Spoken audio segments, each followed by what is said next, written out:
시몬 베드로가 나는 물고기 잡으러 가노라 하니 그들이 우리도 함께 가겠다 하고 나가서 배에 올랐으나 그날 밤에 아무것도 잡지 못하였더니 날이 새어 갈 때에 예수께서 바닷가에 서셨으나 제자들이 예수이신 줄 알지 못하는지라. 아멘. 베드로는 사실은 이 물고기 잡으러 가서는 안 되는 사람이에요. 사람을 낚는 업으로 베드로를 구별하셨잖아요. 그래서 그냥 물론 어부 출신이지만 물고기나 잡아서 먹고 살겠다 하고 하는 것은 하나님 마음을 굉장히 아프게 하는 거예요. 그런데 베드로가 물고기 잡으러 갔습니다. 그 12제자 중에서 그래도 제일 수석제자인데 수석제자인 베드로가 물고기 잡으러 가니까 다른 제자들도 다 그 뒤따라서 우리도 갈래, 우리도 따라서 가, 나도 데려가줘 이렇게 해서 전부 다 갈릴리 바다로 물고기를 잡으러 갔어요. 물고기 잡는 데는 베드로는 평생 바닷가에서 사는 사람이라서 선수 중에 선수입니다. 아마 그물을 던지는 대로 물고기가 많이 잡혔을 거예요. 그런데 이날은 하나님이 사람을 낚는 업으로 내가 너를 불렀는데 겨우 물고기나 잡아서 먹고 살려고 하냐. 하나님 뜻에 어긋난 거예요. 밤을 새워서 그물을 내렸지만 단 한 마리도 잡지 못했어요. 안 되는 거예요. 고생만 진탕한 거죠. 밤을 새워서 지칠 대로 지치고 안 되는 거예요. 왜 안 됐을까요? 복음을 전해야 될 사람은 복음 전해야 됩니다. 그래서 이 복음은 우리의 생사와도 관련이 있어요. 고린도전서 9장 16절에 내가 복음을 전할지라도 자랑할 것이 없으면 내가 부득불할 님이랍니다. 만일 복음을 전하지 아니하면 내게 화가 있을 것입니다. 여러분, 복음을 전하지 않으면 화가 미치는 인생이 있어요. 왜? 그것은 하나님이 그렇게 너는 복음을 전해야 될 사람이다 선택했기 때문에 그렇습니다. 그래서 물고기가 안 잡히는 거예요. 이미 구별을 했기 때문에. 그래서 밤을 새워서 그물을 내렸지만 물고기가 안 잡히는 거죠. 왜? 하나님이 그 그물 안에 물고기 한 마리가 안 들어가고 만들어 버리는 거예요. 그런데 이런 것이 베드로에게만 있는 게 아니고 우리에게도 있다는 사실을 우리가 마음에 새기시기 바랍니다. 나도 하는 건마다 안 돼. 이상해. 잘 될 것 같은데 안 돼. 돈이 모아질 것 같으면 이리 빠지고 저리 빠지고 다 빠져. 왜 이렇게 안 되는지 모르겠어. 우리 살다 보면 그런 얘기 많이 나오죠. 왜? 그것이 사업에 실패를 하기든 가게가 안 되든 뭐가 안 되든 그런 허탈한 이야기들이 우리들 삶에도 있는데 그게 절대 우연이 아니라는 사실을 아셔야 됩니다. 하나님이 안 되도록 만들어버려요. 예수 믿는 사람은요, 우리의 운명이 나한테 있지 않아요. 하나님의 손 안에 딱 붙잡혔어요. 예수를 믿는 순간서부터 우리 영혼도 하나님의 손에, 우리 육신의 것도 하나님의 손 안에 이미 다 넘어가 버렸어요. 왜 그런지 아세요? 예수의 십자가 피 때문에 그래요. 그래서 내가 너를 구속했다 그러는 것은 핏값을 주고 내가 네 모든 걸 내가 사버렸다 이 소리입니다. 그래서 우리는 예수를 믿는 순간에 야 이제 죄와 상관없이 내가 천국 간다 그 기쁨으로 살아갑니다. 그죠? 그리고 내 마음대로 살아가도 된다. 하나님 말씀하고도 상관없이 성경책을 안 읽어도 되고 예배를 참석 안 해도 되고 또 내 편리한 대로 살아간다. 많은 사람들이 그렇게 생각을 해요. 그 자유함을 하나님이 주셨습니다. 그게 십자가예요. 그런데 십자가는 그 자유함도 사실 주신 것도 사실이지만 이제부터는 네가 나를 따라서 살아라 이것도 주셨어요. 동시에. 저는 42년 전에 제가 인천에서 이 복음을 깨닫고 난 다음에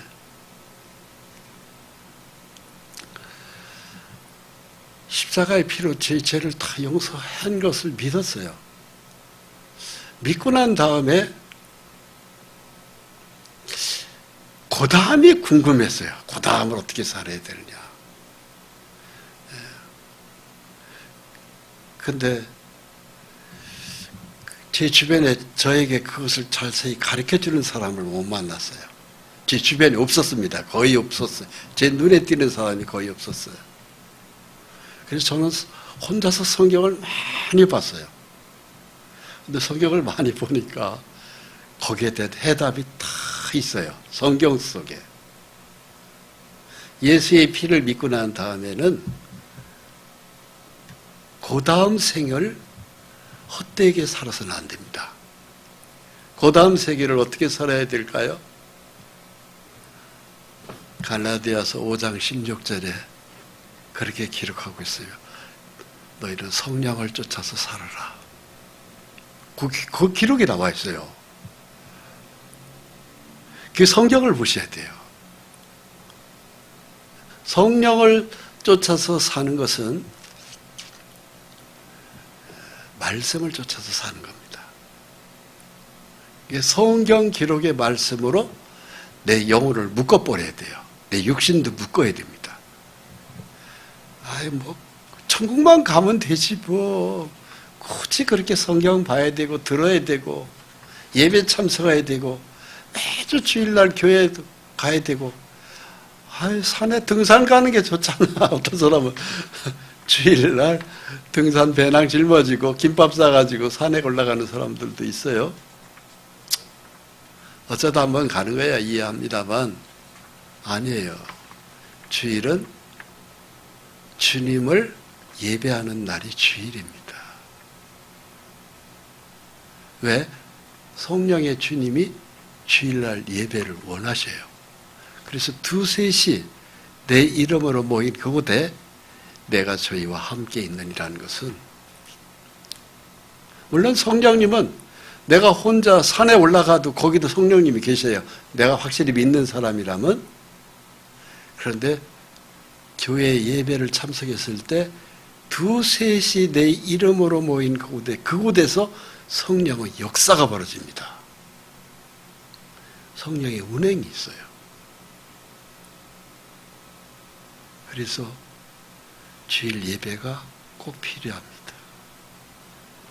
물론 그거 안 해도 나는 모든 죄를 영원히 용서받아서 난 천국 가. 갑니다. 확실히 갑니다. 그런데 삶에 있어서는 절대로 천국 맛을 못 볼 겁니다. 그럼 천국 맛을 못 보면 무슨 맛이 올까요? 지옥 맛이 보게 돼요. 예수 믿는 사람이 왜 지옥 맛을 보고 살아요? 천국 맛을 보고 살아야지. 맞아요? 들려요? 맞아요. 내 마음이 천국이 돼야지. 이 천국의 특징은 바로 뭐냐? 평안입니다. 감사입니다. 기쁨입니다. 사랑입니다. 그리고 순종입니다. 이것이 천국의 하늘나라를 가는 사람들의 특징이에요. 그리고 풍요가 있어요. 하나님의 채워짐이 있습니다. 그런데 그 다음 생을 내가 이제 영원히 용서를 받았기 때문에 내 마음대로 살아도 돼. 그리고 육신의 자유함을 가지고 살잖아요. 그것은 바로 갈라디아서 5장 16절 그 이하에 바로 무엇이 기록되어 있냐면요.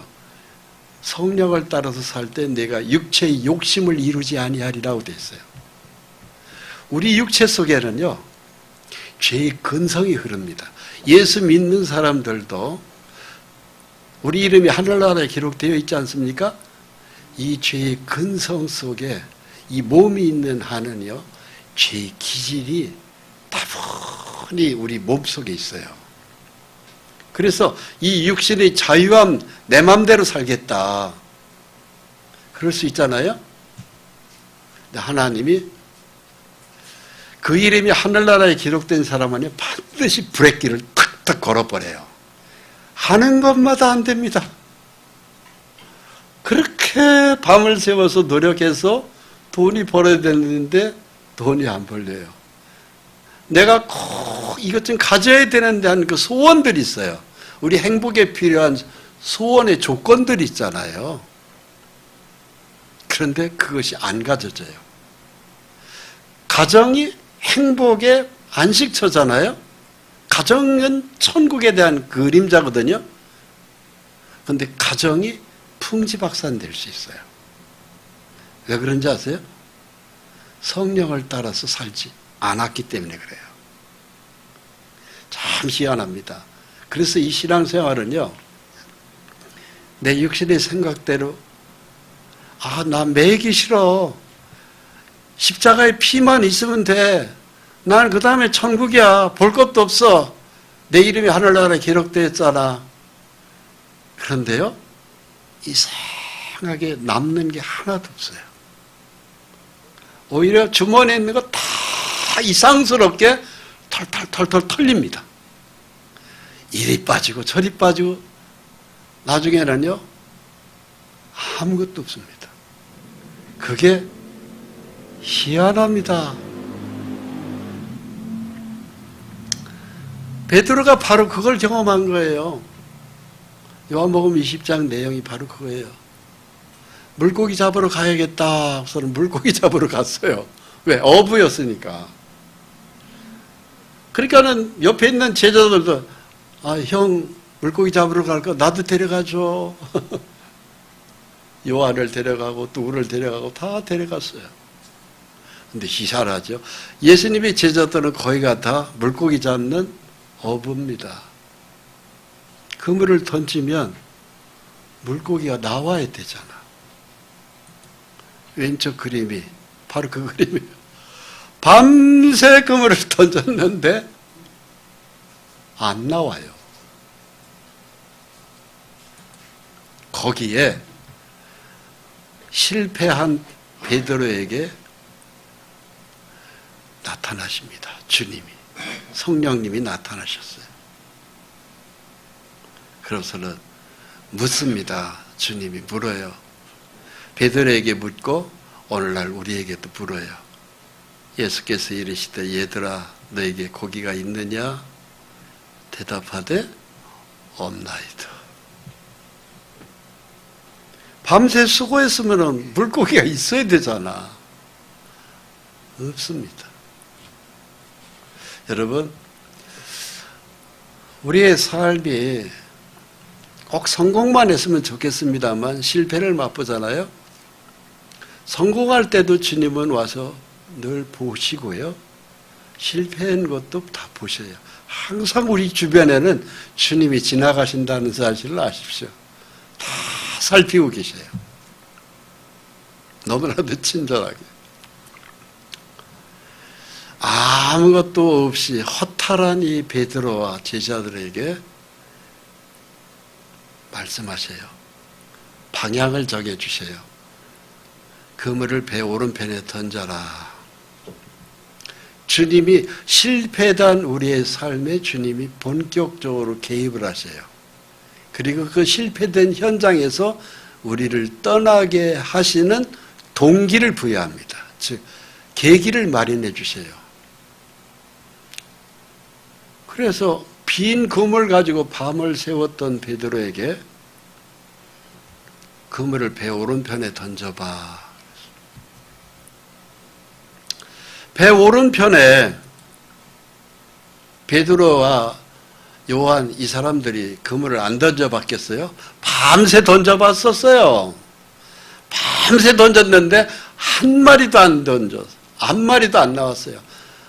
배를 왼쪽에 그물을 던져보고 오른쪽에도 던져보고 앞으로도 던져보고 뒤로도 던져보고 많이 던져봤었어요. 그런데 허탕쳤어요. 그런데 그 허탕쳐서 실패를 완전히 경험한 베드로에게 주님이 개입하세요. 배 오른편에 그물 넣어봐. 이상하죠?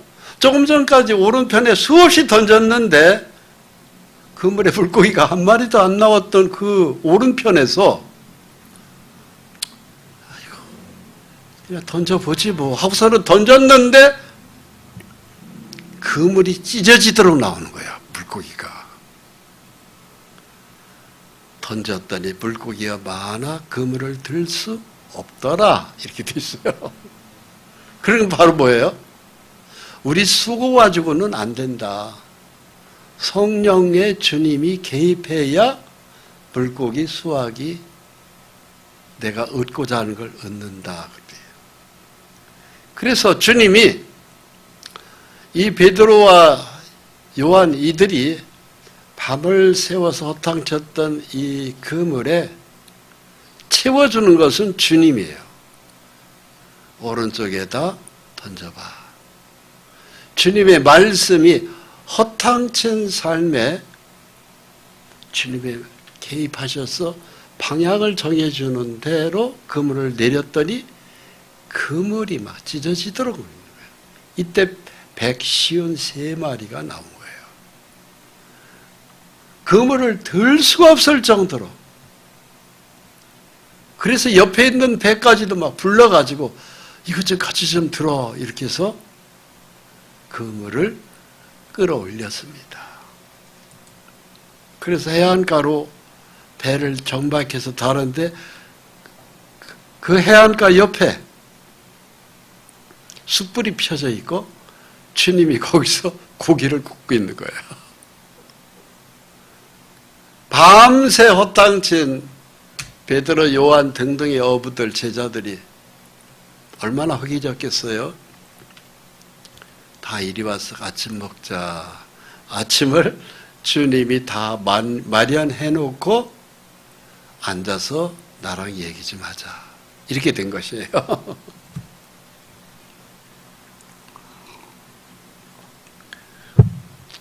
오늘날 우리의 사업이 실패하는 것이 다른 거 없습니다. 돈이 안 벌리는 것이 다른 거 없습니다. 하나님 없이 내가 돈 많이 벌 걸로 생각했었어요. 가게가 잘 될 줄로 알았었어요. 그런데 이상하게 돈이 안 되는 거예요. 거기에 죽고 싶을 정도로 힘든 그 삶에 주님이 오셔서 개입하셔요. 내 뜻대로 네 삶을 막 맞추어다고. 그게 바로 순종입니다. 순종. 예수를 믿기 전에는 네 마음대로 돈을 벌었지 이제는 내 뜻대로 가져. 그래야 돈도 만질 수 있어 이거예요. 그래서 우리는 여기서 한번 결심을 해줘야 됩니다. 주님을 따라서 살겠습니다. 이 결심이 필요해요.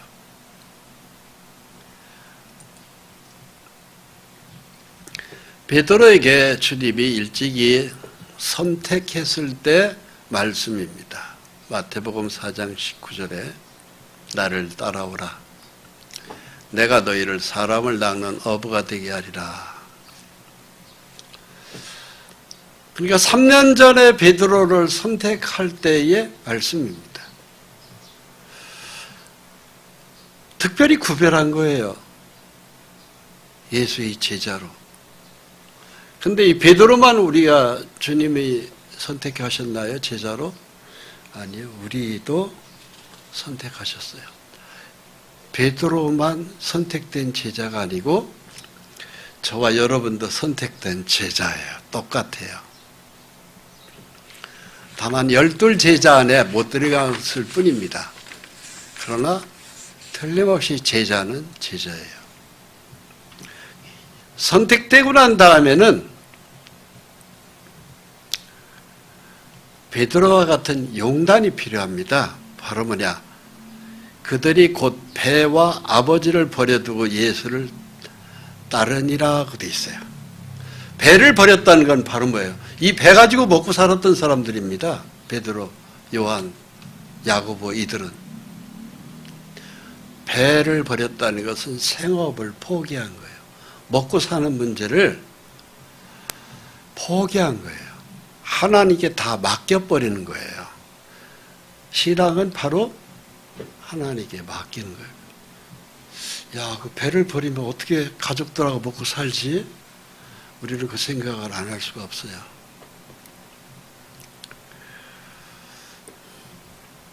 그리고 아버지를 버렸다는 것은 혈연 관계를 끊은 거예요.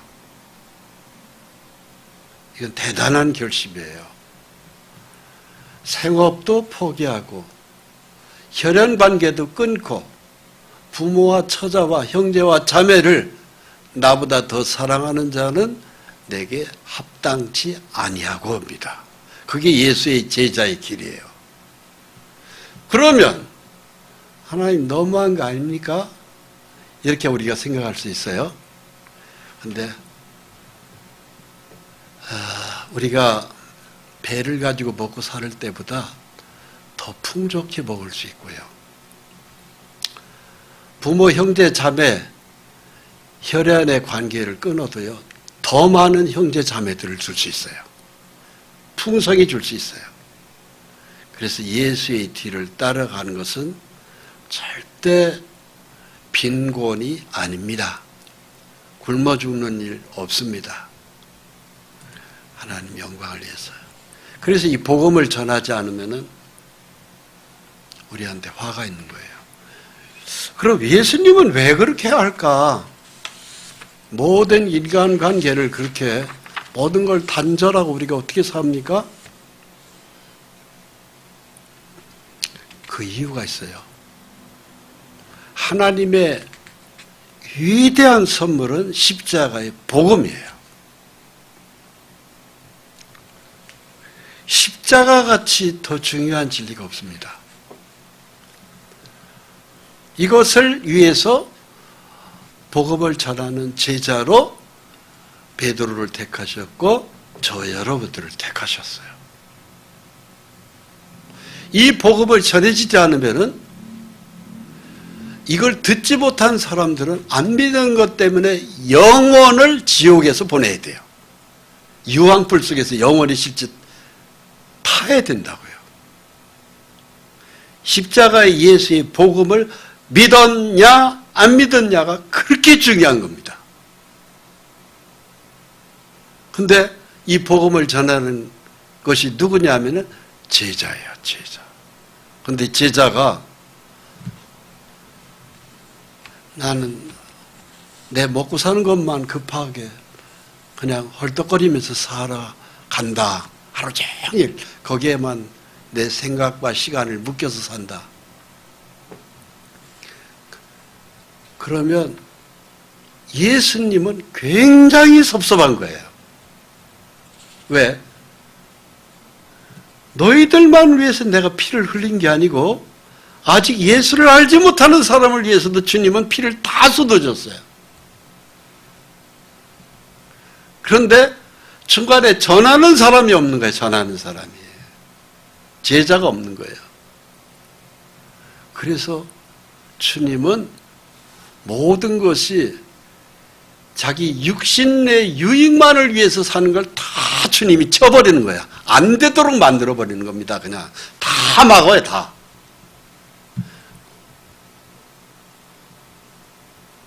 그래서 너에게 물고기 잡은 것이 있느냐 했을 때 없나이다. 그것이 바로 답이 그거예요. 우리 삶에서 없나이다. 아무것도 없습니다. 그래서 주님은 그 실패된 물고기를 잡는 현장에 나타나셔서 기적을 나타내시는 이유가 바로 오른쪽에다 그물 더 내려봐라. 내렸더니 막 그물이 막 찢어지도록 153마리가 막 잡힌 거예요. 내 뜻대로 가면은 풍성한 것을 만들어준다 이것이죠. 그래서 오늘 이 말씀이 굉장히 우리한테 가르쳐 주시는 교훈이 큽니다. 예수 믿는 성도들이 고린도 교회에 이런 말씀이 있어요. 너희 중에 약한 자와 병든 자와 잠자는 자가 적지 않다. 돼 있어요. 예수를 믿는데 몸이 약해. 예수를 믿는데 항상 병 속에서 골골거리고 살아. 예수 믿는데 죽었다 그래. 그게 잠자는 거거든요. 적지 않다는 것은 많다 이거예요. 고린도 교회가 그런 성도들이 많더라는 거예요. 약한 자, 병든 자, 잠자는 자, 죽은 자가 많은 거예요. 근데 고린도 교회만 그런가요? 우리에게는 그렇지 않은가요? 우리에게도 그렇습니다. 특히 요즘에 주의 재림이 코앞에 임박해 있는 시대를 살아가는 우리에게 현대교회에 굉장히 많습니다. 사는 방식이 세상 사람들하고 그냥 비슷하게 살아가는 거예요. 그렇게 됐을 때 우리 몸이 약해질 수 있고 병이 들 수 있고 죽을 수도 있어요. 그게 바로 왜 그럴까요? 죽게 징계를 받는 것이니 라고 써 있어요. 하나님이 매를 대는 거예요. 그래서 우리는 좀 선택된 사람으로 다르게 살아야 됩니다. 이게 어쩔 수 없는 우리 운명이에요. 그럼 어떻게 살아야 될까? 마태복음 4장 4절에 예수님 말씀하셔요. 모든 말씀으로 살아라. 이게 아주 핵심 포인트입니다. 말씀을 가지고 살아라. 말씀의 믿음에 서서 살아라 이거죠. 이게 성령을 따라서 사는 삶입니다. 말씀대로 살아가는 거예요. 이것을 이스라엘의 유대 백성들에게 어디서 교훈해 주셨냐? 광야에서 가르쳐 주셨습니다. 신명기 8장 1절로 2절 말씀이 그거예요. 내가 오늘 명하는 모든 명령을 너희는 지켜 행하라. 그리하면 너희가 살고 번성하고 이라고 되어 있어요. 그럼 여기 하나님의 모든 말씀의 명령이 바로 뭐예요? 명령이 말씀이에요. 이렇게 살아. 이 명령입니다. 그게 말씀이에요. 그걸 지켜. 그리고 행하라는 것은 순종해라 이 소리예요. 그러면 하나님이 우리에게 유대 백성에게 주는 약속이 있어요. 번성한다. 잘 될 것이다. 그리고 네가 들어가는 땅을 차지하게 될 것이다. 가나안 땅을 차지하게 된다. 어떤 싸움에서도 네가 이기게 된다 이거죠. 이 세상은 싸움의 연장입니다. 그런데 번성하지 못했고 전쟁을 했다면 노상 패했다. 계속 졌다. 그럼 하나님이 잘못된 게 아니에요. 우리가 그렇게 명령대로 순종하지 않은 것에 대한 대가예요. 그렇습니다.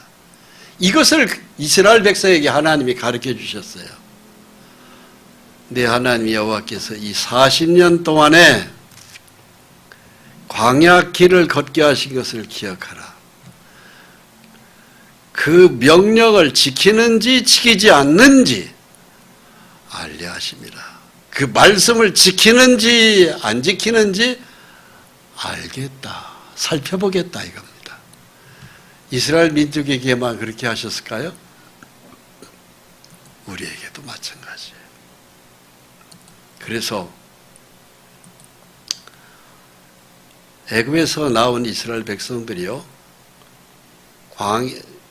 네게브 사막을 통과해서 여기 홍해 바다를 건너서 광야로 들어섰죠. 요 40년의 광야가 오늘날 우리에게도 똑같이 있어요. 근데 우리는 광야가 좋아요? 젖과 꿀이 흐르는 가나안 복지의 땅이 좋아요? 가나안 땅이 좋죠. 이 광야는 싫어요. 왜? 이게 광야거든요. 어디를 둘러보아도 풍족한 것이 없습니다. 물도 없습니다. 양식도 매일 주는, 밤새 내려주는 만나 먹고 살아야 되고요. 이슬 내린 거 먹은 양과 염소들이 짜낸 그 젖, 우유를 먹어야 되고요. 참 이 40년의 광야를 굉장히 힘들게 그 백성이 통과했는데, 요 40년의 교훈이 바로 뭐냐? 내 말씀을 너희가 지키는지 안 지키는지 살펴보겠다. 이게 하나님 뜻이에요. 근데 여기에 우리 성도들이 거의 다 걸려 넘어가요. 왜 이렇게 힘들어? 예수 믿으면 천당이 나타나야 되잖아. 천당. 천국 생활이 되어야 되잖아. 근데 왜 이렇게 삶이 허덕거려? 풍성하지도 못하고 노상 카드값 때문에 전전긍긍해야 되고 돈 빌리러 다녀야 되고 왜 이렇게 힘들어? 그럼 천국은 언제 가는 거야? 내가 말씀을 순종할 때 가나안으로 들어가는 거지, 순종하지 않고는 가나안에 들어갈 수가 없어요. 이걸 우리가 가슴에 꼭 새겨야 됩니다. 이 광야의 교훈이 바로 그거예요. 말씀에 순종해야 천국에 들어가는 거지, 말씀을 불순종하면은 천국에 못 들어갑니다. 이것이에요. 그럼 나는 늘 풍성치 못했다. 항상 삶이 힘들었다. 그냥 먹고 사는 것에 전전긍긍하고 고민을 많이 해야만이 살면서 그냥 허덕거리면서 지금 현재 산다. 이것은 바로 뭔지 아세요? 내가 아직 광야를 못 벗어났다는 증거입니다. 나는 아직도 광야에 있구나. 그건 바로 뭐예요? 하나님 말씀에 나는 믿음에 딱 붙지를 못했다. 이거예요. 그렇습니다. 다른 거 없어요. 이 광야에서는요, 삶의 비결이 다른 거 아무것도 없습니다. 하늘에서 주는 말씀의 양식을 전부로 알고 살아야 돼요. 이게 광야에서 사는 비결입니다. 그러면서 너를 낮추고 너를 줄이게 하고 배고프게 하는 거죠. 풍성치 못하게 하는 거죠. 만나를 내게 먹이신 것은 사람이 떡으로만 사는 것이 아니요 여호와 입에서 나오는 모든 말씀으로 사는 줄을 내가 알게 하려 하심이라. 다른 거 없어요. 말씀으로 살을 때 내가 천국으로 들어갑니다. 이걸 결단하셔야 돼요. 우리 성도님들이. 난 예수의 피만 믿으면 천국은 언제라도 간다. 내가 그거 믿었다. 근데 죽어서 내가 천국 가는 걸로만 믿었는데 아니구나. 이 땅에 사는 동안의 말씀에 성령의 하나님과 동행하는 믿음. 하나님이 그걸 원하는구나. 그걸 제가 깨달은 거 아닙니까? 저는 42년 전에 이걸요, 예수님이 십자가에 피를 흘려 죽으셔서 이걸 믿는 자면 하늘나라에 내 이름이 기록된다고 그랬을 때 덜커덕 믿어버렸습니다. 그때가 1980년 11월 30일 저녁 한 9시경이에요. 잊지도 못합니다. 내 생일은 까먹어도 나는 그날은 안 잊어버립니다. 그 정도로 그 날을 귀하게 봅니다. 그 다음에 당신은 언제 죽어도 천국 갑니다는 복음의 확신을 줄 때 감사합니다. 내 무릎을 탁 쳤다니까. 나 자신도 모르게 이거였구나. 십자가가 바로 이거였구나. 얼마나 기뻤는지 몰라요. 그 다음에 곰곰이 생각을 해봤어요. 그 다음은 어떻게 뭐가 있을 것 같은데 그것은 바로 뭘까? 근데 안타깝게도 저한테 그것을 가르쳐주는 사람이 제 주변에 거의 없었어요. 거의 없어요. 거의. 그래서 제가 참 고생 많이 했어요. 고담이 틀림없이 뭐가 있다. 하나님의 백성답게 살아가는 뭐가 있다. 그게 뭘까 했더니 성경에서 답을 얻었어요. 그게 갈라디아서 5장 16절이에요. 성령을 쫓아서 행하라. 그리하면 내가 육체의 욕심을 이루지 아니하리라. 우리 신앙의 모든 걸음을 가장 방해하는 게 누군지 아십니까? 내 육체예요. 내 육체. 내 육체의 편리한 대로 우리는 살아가잖아요. 그 육체의 고기 덩어리가 나를 그렇게 묶고 있잖아요. 그걸 이겨야 됩니다. 그걸 이기기 위해서는 성령을 쫓아서 살아야 이게 이겨지지. 성령을 쫓아서 살지 않으면 절대 내 육체한테 내가 망하는 거예요. 내가 찌는 거예요. 그래서 시간이 지난 다음에 보세요. 주머니 속에 있는 돈은 점점 없어지고 몸은 점점 병들어가고 이리저리 사고 나고 그리고 자꾸 기쁨을 잃어버려요. 십자가 구원의 기쁨이 얼마나 큰 기쁨이에요. 세상에 그건 참 지구만한 금덩어리하고도 바꿀 수 없는 게 십자가의 예수의 피예요. 그 기쁨이 시간이 지나면서 내 육신의 생각대로 살았을 때 기쁨이 다 상실돼요. 십자가의 진리가 그렇게 오래 나를 기쁨을 끌어가지 못합니다.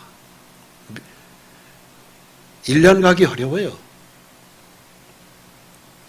저는 예수의 십자가의 피를 깨닫고 난 다음에요. 하루하루를 날짜를 세어가면서 살았어요. 그것을 보통 한 3년 반은 그렇게 사는 것 같아요. 그 다음부터는 날짜를 까먹었지만 왜 그렇게 살았을까요? 십자가가 그렇게 소중하더라고요. 근데 그 기쁨이 몇 년 지나니까 사그러져 이렇게 자꾸 없어져 버려. 구원의 기쁨이 없어져 버리더란 말이에요. 왜 그런지 아세요? 십자가의 기쁨은 영원한 속죄인 것이 틀림없지만 내 기쁨의 영원한 기쁨은 계속 유지시켜 주지를 못해요. 조금 지나면 자꾸 빠져요. 그 기쁨이.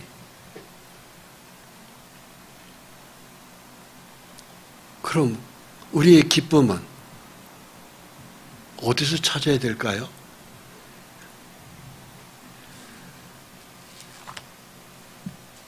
말씀에서 찾아야 돼요. 성령이 이루시는 말씀에서.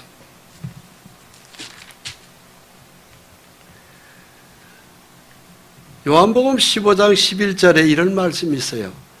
내 기쁨이 너희 안에 충만하게 하기를 원하노라 그러고 있어요. 기쁨이 내 속에 충만이라는 건 바로 꽉 차기를 원하는 거예요. 그것이 예수님의 말씀이에요. 그 기쁨은 어디서 와요? 성령이 이루시는 말씀이 내 기쁨을 그렇게 내 가슴에다 채워주는 거예요. 내 마음에다. 근데 나는 그런 기쁨이 없는데 고달퍼 힘들어. 그것은 바로 뭐냐? 성령의 충만함이 없어서 그런 거예요. 모든 말씀으로 사는 것을 알게 하는 것이 광야를 통과하는 거룩한 백성에게 준 메시지입니다. 그런데 그것이 없다. 징계받는 거예요. 네 육신의 생각대로 살았다 이거예요. 십자가의 피를 믿어서 천국은 가는 믿음을 가졌는데 계속 그 기쁨을 네가 잃어버렸다 이거예요. 성령을 따라서 사는 신앙에 있어서는 네가 낙제 점수다 이겁니다. 그래서 내 마음이 젖과 꿀이라는 가나안 땅에 들어갔어야 되는데 그냥 여전히 광야에서 그냥 헤매고 돌아다니고 있는 거예요. 광야에서. 여기 가서 이 고생해보고 저기 가서 또 저 고생해보고 저기 가서 또 고생해보고 광야는 계속 연속되어 있는 고달픈 자리가 광야예요. 저와 여러분들에게 꼭 필요한 것이 재물입니다. 돈 없이 어떻게 살 수 있나요? 근데 그 돈이 성령의 하나님이 주시는 재물로 돈이 오는 것이지 내 머리 좋아서 재물이 오던 거 아닙니다. 절대 아닙니다. 참 이 재물에 대한 중요한 교훈이 있어요. 내가 마음에 이르기를 내 능력과 내 손의 힘으로 내가 이 재물을 얻었다 말할 것이라. 신명기 8장 17절 말씀이에요. 내 노력으로 내 힘으로 내 머리를 굴려서 내 장사술로 어떻게 내 마케팅 전략으로 내가 이 돈 다 모았다 이렇게 우리는 생각. 근데 하나님은요, 네가 그렇게 생각할까 봐, 네가 네 손으로 네 돈을 모았다고 생각할까 봐 나는 두렵다고 그러셔요. 하나님은. 왜 그런 줄 아세요? 내가 돈 모았다는 거 그렇게 생각하면 너는 망한다 이 소리입니다. 그 재물은 내가 주는 거지 네가 만드는 게 아니다 이 소리예요. 내 하나님 여호와를 기억하라. 그가 내게 재물 얻을 능력을 주셨음이라고 되어 있어요. 이 말씀을 여러분 꼭 새기십시오. 하나님이 나한테 돈이 얼만큼 필요하다는 것을 하나님이 알아서 하늘에서 복을 내려주는 거예요. 그 재물을 내려주는 거예요. 하늘에서 뭐 돈이 떨어지는 걸 봤나요? 한 번도 본 적이 없는데요. 근데 하나님이 내려주는 거예요. 어떻게 내려줄까요? 하나님이 첫째는 우리 건강하게 해줘야 재물이 모아져요. 건강을 주십니다. 재물을 얻을 건강 주셔요. 또 그 재물을 얻을 일자리를 주는 것도 하나님이 주는 거예요. 하나님이 막아버리면 일자리가 끝나버린다니까. 취직이 안 돼요. 잘려요. 사업이 안 돼요. 손님들이 가게는 벌려놨지만 손님들이 안 옵니다. 딱 막아버리는 거예요. 하나님이. 그래서 재물이 안 생기는 거예요. 또 생겼다 싶으면 또 어떻게 돼요? 돈이 모았는데 병원으로 자꾸 나가게 돼요.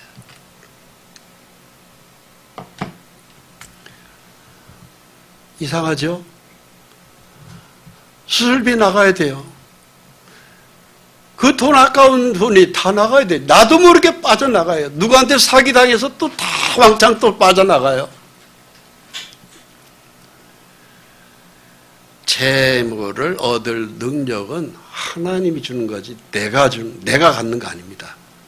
그러니까 머리카락 한 올까지도 다 하나님이 조정 속에 있어요.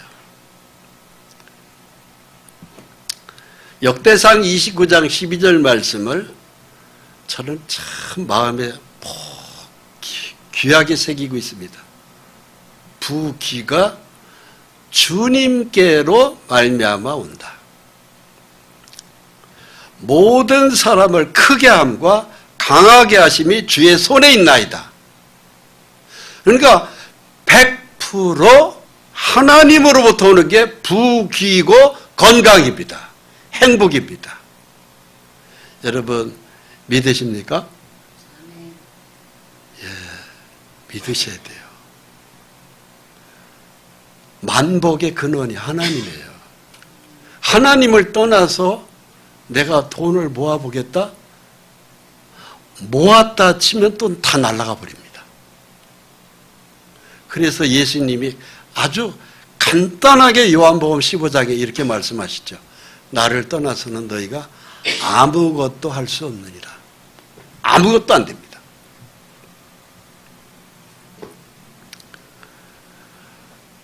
나와 내 백성이 무엇이기에 이처럼 즐거운 마음으로 드릴 힘이 있었나이까? 모든 것이 주께로 말미암아 싸우니 우리가 주의 손에서 받은 것으로 주께 드렸을 뿐이다. 이거예요. 하나님께 받았기 때문에, 하나님이 주셨기 때문에 내가 이 재물이 왔고 내 건강, 지략 모든 것이 다 하나님이 주셨기 때문에 내가 하나님께 드립니다. 이것이 솔로몬의 기도입니다. 지혜의 왕 솔로몬의 기도예요. 그런데 이게 사실 맞거든요. 믿음 없는 사람들은 그런 얘기를 하죠. 하늘에서 돈이 떨어졌냐? 봤어? 그러죠. 하늘에서 쌀가마가 내려오대? 그건 하나님하고 전혀 상관없는 사람의 얘기입니다. 그런 얘기는요, 복의 근원인 하나님을 모르는 사람들 얘기니까 귀담아 들을 필요도 없고요. 그냥 지나가는 얘기, 동네 강아지 얘기 듣는다고 생각하시면 돼요. 그러나 믿는 사람은 그렇게 생각한다면요, 굉장히 위험합니다. 만복의 근원이 하나님인 것을 확실히 하셔야 돼요. 잠언 22장 2절로 4절 말씀에 이런 말씀이 있어요. 가난한 자와 부한 자가 함께 살거니와 그 모두를 지으신 이는 여호와시니라. 가난한 걸 좋아하는 사람이 어디 있어요? 기왕이면 부자 좋아하지. 근데 이 모든 걸 지은 이유는 사람이 아니라 하나님이라고 딱 써 있어요. 그러니까 내가 부자로 살고 싶으면 다른 거 없어요. 하나님 잘 섬겨야 돼요. 특히 말씀을 잘 섬겨야 됩니다. 왜냐하면 하나님 말씀으로 계신 분이기 때문에.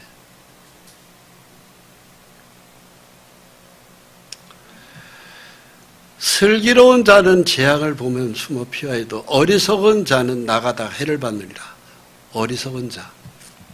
하나님하고 상관없이 살아가는 것이 어리석은 거예요. 끝내는 바로 뭐예요? 해를 받도록 돼 있어요. 자, 그 다음 말씀이 참 중요합니다. 겸손이라는 것은 나를 낮추는 거예요. 하나님, 믿음 생활을 깊이 하면 할수록 하나님, 나는 참으로 무익한 종입니다. 그게 자기를 낮추는 거죠. 내 잘났다 이거 가지고 살아가는 사람은 교만이에요. 신앙이 연조가 있고 만고폭발을 겪은 사람들은 거의가 다 겸손해요. 나를 낮추게 돼요. 그렇게 되더라고요. 겸손과 여호와를 경외함의 보상은, 여기 보상이 나옵니다. 보상. 늘 하나님을 섬기면서 살아가는 거죠. 그 보상이 따라요. 뭐가? 재물과 영광과 생명이니라. 재물이 오고 영광이 오고 생명이 있어요. 이 세상에 있을 때 아무개가 뭐가 됐대? 영광이죠.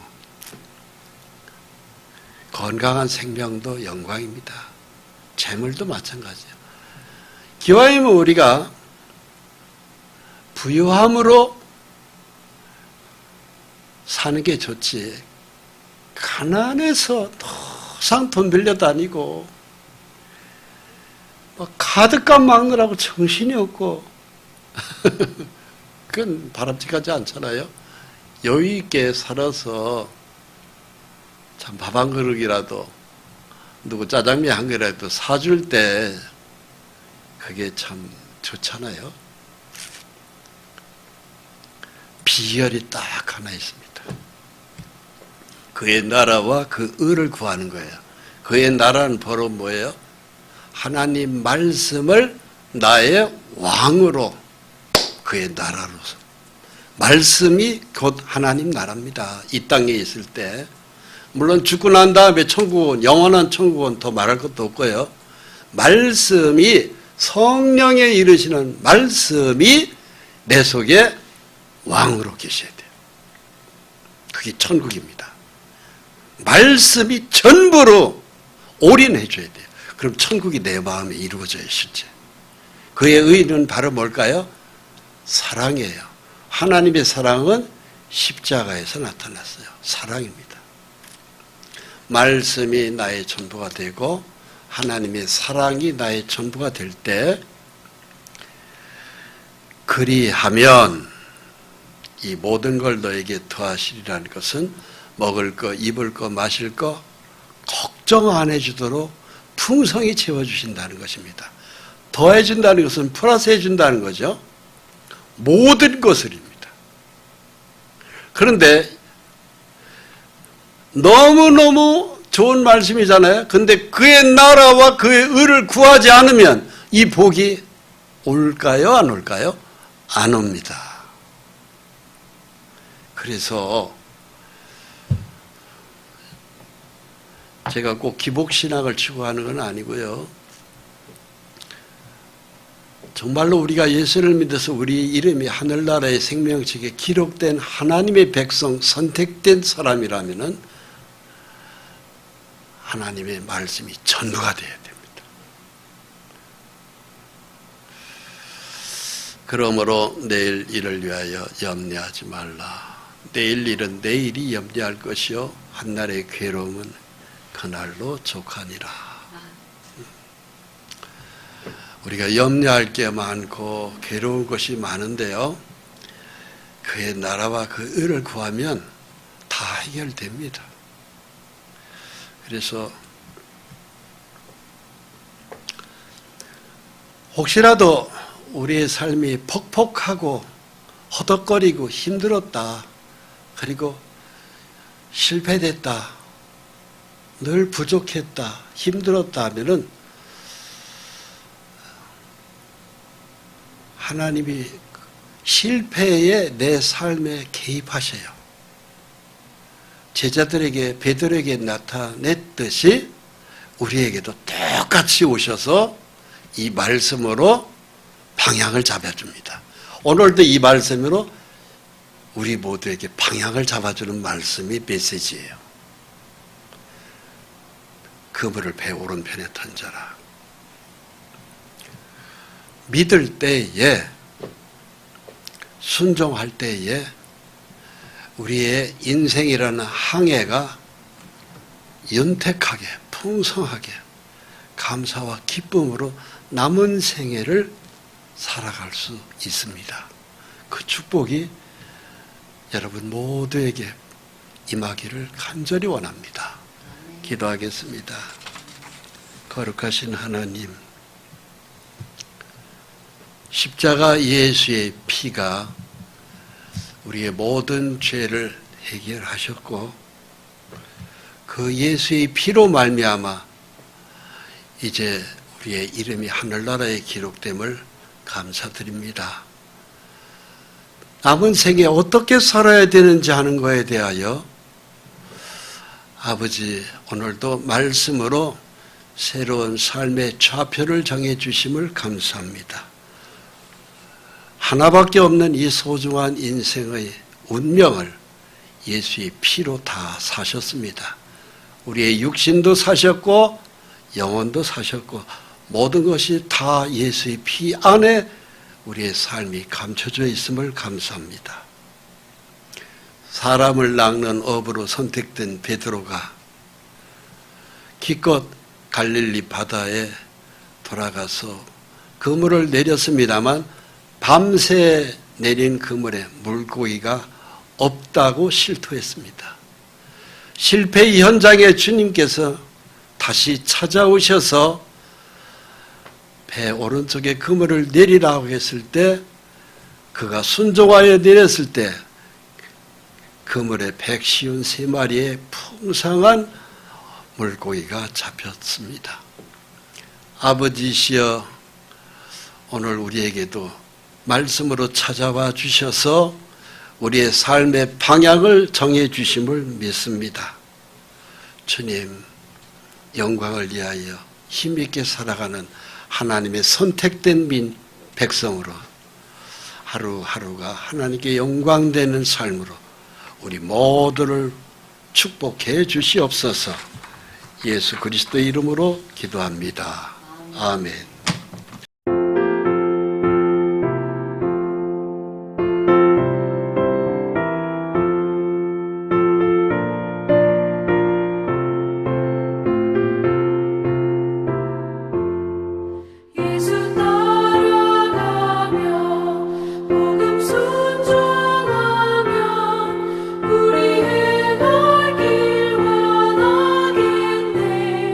주를 의지하며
순종하면 주가 사랑해 주시리라. 의지하고 순종하는 길을 예수